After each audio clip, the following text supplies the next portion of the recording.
Good morning है मेरे बच्चों। Good morning. तो अब आपका एक्सरसाइज 13.3 का क्वेश्चन नंबर 5 की तरफ बढ़ते हैं।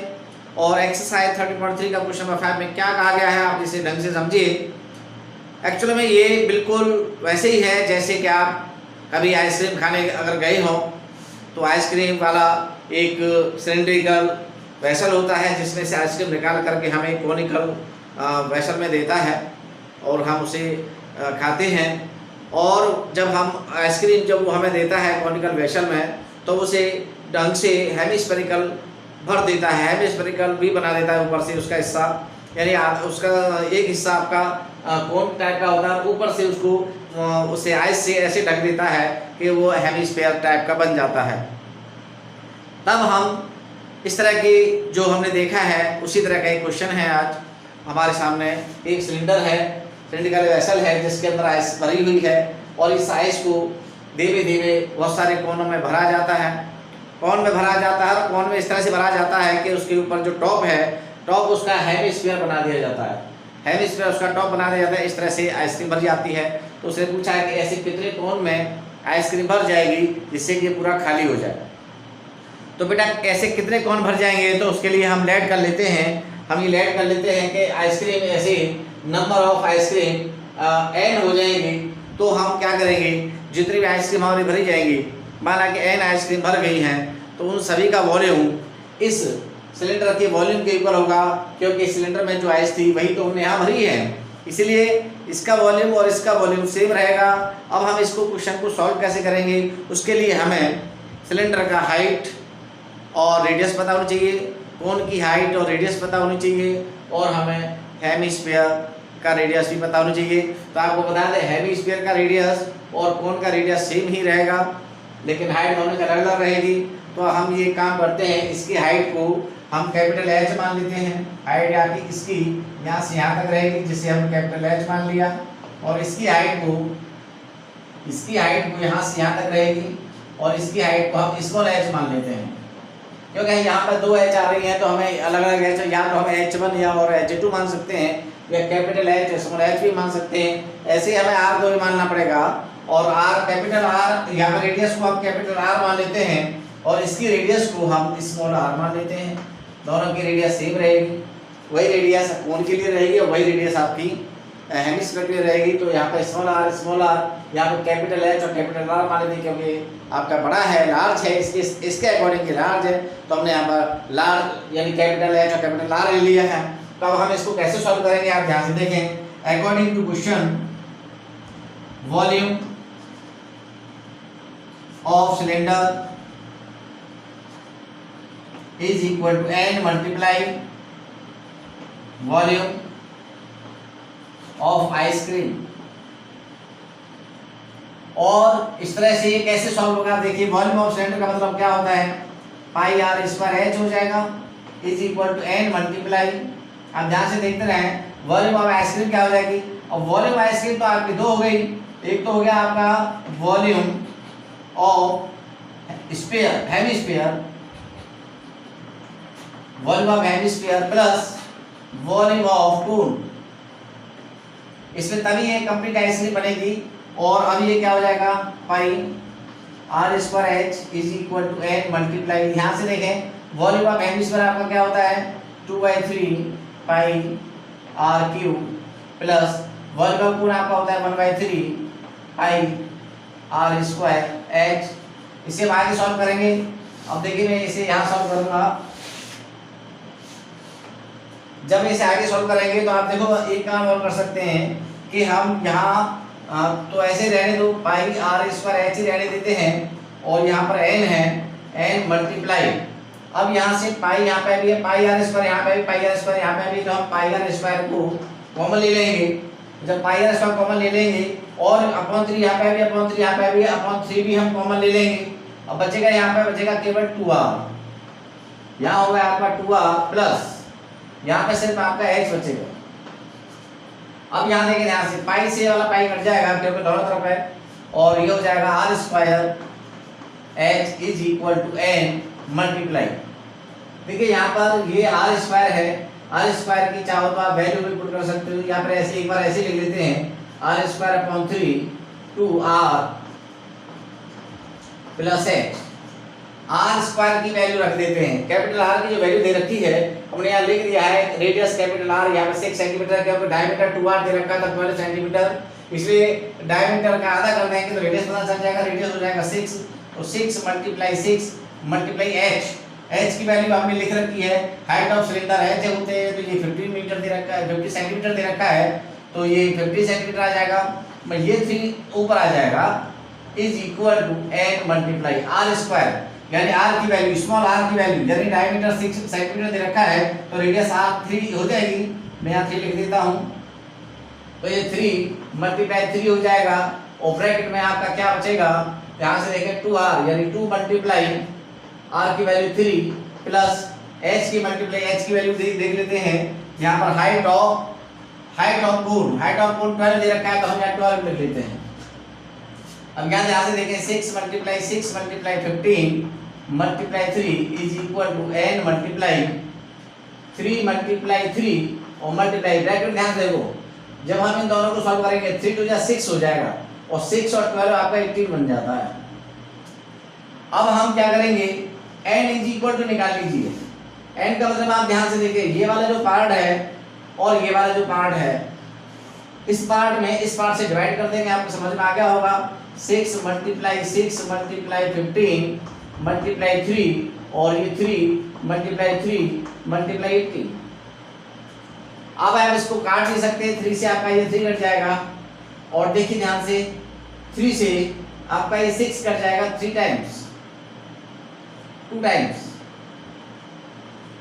और 6 से आपका ये 3 कट जाएगा, और 3 से 15 5 टाइम्स कट जाएगा, और n इक्वल टू बचेगा 2 मल्टीप्लाई 5 और n की वैल्यू हो गया आपका 10। इट मीन्स नंबर ऑफ को ice cream is equal to 10 answer.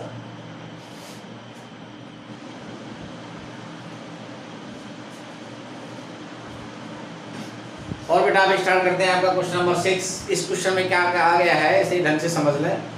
इस क्वेश्चन में ये कहा गया है कि कुछ कॉइन को इकट्ठा किया गया है और उनको मेल्टेड करके उसे क्यूबॉइड में चेंज कर दिया गया। सिक्के आपने देखे होंगे, कॉइन आपने देखे हैं, जैसे 5 रुपये का कॉइन होता है, जिसकी थिकनेस भी होती है और बिल्कुल सिलेंडर की तरह ही होता है, आपने ध्यान से देखें उसे, तो वो सिलेंडर की शेप में होता है, उसमें थिकनेस जो होती है हम उसे h बोलेंगे। इस कॉइन की जो थिकनेस है ये रखी है 2 मिलीमीटर, जिसे हम सेंटीमीटर में 10 से डिवाइड करके सेंटीमीटर कन्वर्ट कर लेंगे, तो इसकी थिकनेस को हम h कहेंगे, h इक्वल टू 0.2 सेंटीमीटर में हो जाएगा। और इसका जो कॉइन का जो रेडियस दे रखा है, रेडियस क्या हो जाएगा आपका, इसमें डायमीटर गिवन है, diameter 2r equal to 1.75 given है, तो रेडियस इसका डायमीटर हाफ हो जाता है, तो रेडियस हो जाएगा 1.75/2। और जिन कॉइन को मेल्टेड करके क्यूबॉइड बनाया गया है, उस क्यूबॉइड की लेंथ, ब्रेथ और हाइट गिवन है। मैंने यहाँ पर हाइट को h माना है, क्यों, क्योंकि मैंने जो कॉइन है, कॉइन की थिकनेस को स्मॉल h माना है, तो हम क्यूबॉइड की हाइट को कैपिटल H मान लेंगे, क्योंकि दोनों सेम H नहीं होनी चाहिए। अगर यहाँ भी H है वहाँ भी H है, या तो हम H1 और H2 का यूज़ कर सकते हैं, या स्मॉल h और कैपिटल H का यूज़ कर सकते हैं। ऐसे ही जब हमें पता है कि हमारे 2 रेडियस की यूज़ होंगी, तो हम स्मॉल r और कैपिटल R यूज़ कर सकते हैं। इस तरह से हम क्वेश्चनों का सॉल्यूशन करते हैं। एक जैसे जो भी हम सिंबल लेते हैं वो एक जैसे सिंबल नहीं होने चाहिए दोनों शेप के लिए। तो आप ध्यान से देखेंगे, अकॉर्डिंग क्वेश्चन में लिख रहा हूँ कि, और हमने लेट कर लिया है, यहाँ लिख लेते हैं let the number of coins is equal to n।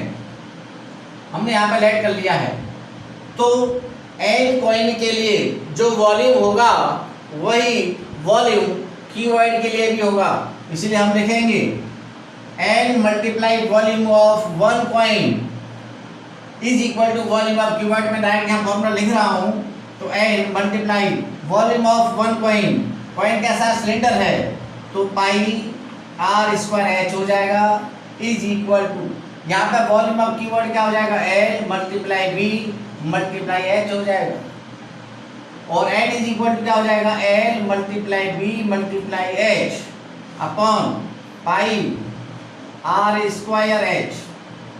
आप N को यहाँ लिख लो, नजदीक लिख लो, तो अब आपका N इज इक्वल टू क्या हो जाएगा, अब वैल्यू पुट करते चलिए आप। L की वैल्यू क्या है वहां देख लीजिए, L की वैल्यू है 5.5, तो L की वैल्यू को आप 5.5 लिख सकते हैं मल्टीप्लाई, B की वैल्यू है आपके पास 10 लिख सकते हैं आप, और H की वैल्यू है आपके पास 3.5 होल अपॉन पाई की वैल्यू लिखेंगे 22 अपॉन 7 आपका यहाँ बन जाएगा। फिर R स्क्वायर यानी R की वैल्यू क्या है आपके पास, ध्यान से देखें, R की 1.75 होल अपॉन 2 आएगा, अपॉन 2 आपका यहाँ पहुंच जाएगा, मैं यहाँ लिख देता हूँ मल्टीप्लाई 1.75 यहाँ पे आएगा अपॉन 2, ये वाला अपॉन 2 यहाँ से हट करके यहाँ पहुंच जाएगा। अब R स्क्वायर हो गया, अब H की वैल्यू क्या दे रखी है 0.2, N is equal to 55 upon ये 10 हो जाएगा, मल्टीप्लाई ये 10 है, मल्टीप्लाई ये हो जाएगा 35 अपॉन 10 हो जाएगा नीचे, मल्टीप्लाई 7 मल्टीप्लाई 2 और नीचे 22 यहाँ पहले से ही था, मल्टीप्लाई 175 कर देंगे इसको, और डेसिमल हटाया है हमने इसलिए हम यहाँ पर 10 का 100 का मल्टीप्लाई करेंगे, यहाँ से डेसिमल हटाएंगे 175, तो फिर यहाँ पर भी हम 100 का मल्टीप्लाई करेंगे, और यहाँ से हम 2 है तो डेसिमल के बाद 1 डिजिट है इसलिए हम यहाँ 10 का मल्टीप्लाई करेंगे। इस वाले 10 से आपका ये वाला 10 घट जाएगा, इस वाले 10 से आपका ये वाला 10 भी घट जाएगा, और अब देखिए क्या क्या आपका कर सकता है, इस वाले 2 से आपका ये वाला 2 घट जाएगा, और 7 से ये वाला आपका 25 टाइम्स कट जाएगा, और 25 से ये वाला आपका 4 टाइम्स कट जाएगा, और आप देख लीजिए 11 से देख लीजिए 11 2 जा 22 होता है, 11 5 जा, और इस वाले 2 से अब आपका ये वाला 2 भी कट जाएगा। अब बचा आपके पास 175, और 35 से 175 आपका 5 टाइम्स कट जाएगा, और इस वाले 5 से आपका ये वाला 5 कट जाएगा। अब आपके पास जो बचेगा, ध्यान से देखें क्या बचा हुआ है, n इज इक्वल टू, ध्यान से देखते रहे, आपके पास 100 यहाँ से बचा है, 4 यहाँ से बचा है, 100 मल्टीप्लाई 4 ये हो गया आपका 400, तो आप लिखेंगे number of coins is equal to 400 answer. और बेटा आप स्टार्ट करते हैं क्वेश्चन नंबर 7। आपके क्वेश्चन नंबर 7 में क्या कहा गया उसे ध्यान से समझें। एक सिलेंडर है और उस सिलेंडर में सैंड भरी हुई है, उस सिलेंडर की सैंड को एक जगह पलटा गया है और पलट करके उसे कोन का शेप दी गई है, यानी सैंड को कोन की शेप में कन्वर्ट कर दिया गया है। तो आप समझ गए होंगे जो इसमें सैंड भरी हुई थी वही सैंड यहाँ पर है। यहाँ सैंड ने सिलेंडर का रूप ले रखा था और यहाँ सैंड ने कोन का रूप ले रखा है, तो वॉल्यूम दोनों जगह एक जैसा होगा, इसलिए volume of cylinder is equal to volume of cone होगा। इसलिए अब हम इसे सॉल्व करते हैं। वॉल्यूम ऑफ सिलेंडर का जो फॉर्मूला होगा वो होगा, यहाँ पर मैंने सिलेंडर के लिए रेडियस r मानी है और h हाइट मानी है, और कोन के लिए मैंने हाइट को h माना है और रेडियस को r माना है और इसकी सिलेंडर हाइट को l माना है। तो यहाँ पे हो जाएगा pi r square h is equal to 1/3 pi r square h। देखिए पाई से आपका पाई कट जाएगा, r की वैल्यू पुट कर दीजिए। r की वैल्यू यहाँ दे रखी 18 मल्टीप्लाई 18 मल्टीप्लाई h दे रखा है यहाँ पे 32 1/3 मल्टीप्लाई कैपिटल R कितना दे रखा है आपको पता करना है, और h दे रखा है 24। 3 से ये कट जाएगा, 8 टाइम्स कट जाएगा और 8 आ जाएगा नीचे। आप ध्यान से देखें 18 मल्टीप्लाई 18 मल्टीप्लाई 32 और आपका 8 यहाँ पे आ जाएगा, ये r स्क्वायर रहेगा, 8 4 जा हो जाएगा ये। अब 18 प्लाई ध्यान से आप देखें r स्क्वायर 18 मल्टीप्लाई 18 स्क्वायर होता है, मल्टीप्लाई 4 को हम 2 का स्क्वायर लिख सकते हैं। इट मीन्स r आपका हो गया, देखिए स्क्वायर यहाँ पे स्क्वायर हट जाएगा, 18 मल्टीप्लाई 2 r आपका 36 सेंटीमीटर हो जाएगा। आपको आर निकालना था तो आपने निकाल दिया। Radius of cone R is equal to 36 centimetre, यहाँ लिख देता हूं 36 सेंटीमीटर। अब आपको सिलेंट हाइट भी निकालनी है, तो सिलेंट हाइट का फॉर्मूला आपका क्या होता है, आप ध्यान से देखें। Slant height L is equal to square root में यहाँ पे हो जाएगा H square plus R square. H यहाँ पे 24 है तो 24 का स्क्वायर प्लस आर यहाँ पे 36 है तो 36 का होल स्क्वायर। 24 का स्क्वायर कितना होता है 576 होता है और 36 का स्क्वायर आपका 1296 होता है। और जब हम इन दोनों को करने पर 1872 आता है। अब हम इसके फैक्टर कर लेंगे। देखिए फैक्टर करेंगे तो 2 square multiply 2 square multiply 3 square multiply 13 इस तरह से आएगा, जिसमें से 2 बाहर आ जाएगा, ये वाला 2 बाहर आ जाएगा, 3 बाहर आ जाएगा और स्क्वायर रूट 30 रह जाएगा। 2 2 जा 4 और 3 जा 12 स्क्वायर रूट 13 सेंटीमीटर। यानी slant height of cone is equal to 12 square root 13 centimetre हो जाएगा।